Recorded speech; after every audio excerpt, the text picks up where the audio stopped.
આ એક્ટરનું કહેવું પડે હો બોસ. મૂવીમાં તો બાપ બનીને પ્રેમ કરે અને વિલન બનીને ઘા કરે, પરંતુ ઓરિજિનાલિટી કંઈક અલગ જ છે. વારંવાર તેઓ વડાપ્રધાન નરેન્દ્ર મોદી ઉપર પ્રહાર કરીને પણ થાકતા જ નથી. હું વાત કરી રહી છું સાઉથ એક્ટર પ્રકાશ રાજની. મેલોની સાથેનો વિડિયો, નોર્વેમાં પત્રકારને જવાબ ન આપવાનો કિસ્સો, ઈંધણ બચાવવાની અપીલ. વડાપ્રધાનની આ તમામ વાત પર તેઓ કરી ચૂક્યા છે વાર, ત્યાં હવે તેઓએ વડાપ્રધાનના ચા વેચવાના દાવા પર પણ ઉઠાવ્યો સવાલ અને કરી દીધી વાંધાજનક વાત. એક સોશિયલ મીડિયા યુઝરે વડાપ્રધાન મોદીની ટીકા કરતા લખ્યું કે મને પૂર્ણ વિશ્વાસ છે કે મોદી ન તો ચા વેચનારા હતા અને ન તો ભિખારી. તેઓ જન્મજાત જ જુઠ્ઠા છે.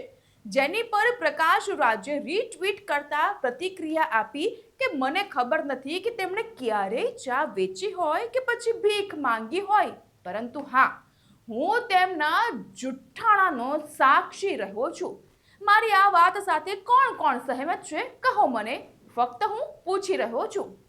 જો કે પ્રકાશ રાજના આ નિવેદનની પણ જોરદાર ટીકા થઈ રહી છે. પણ તમને શું લાગે છે?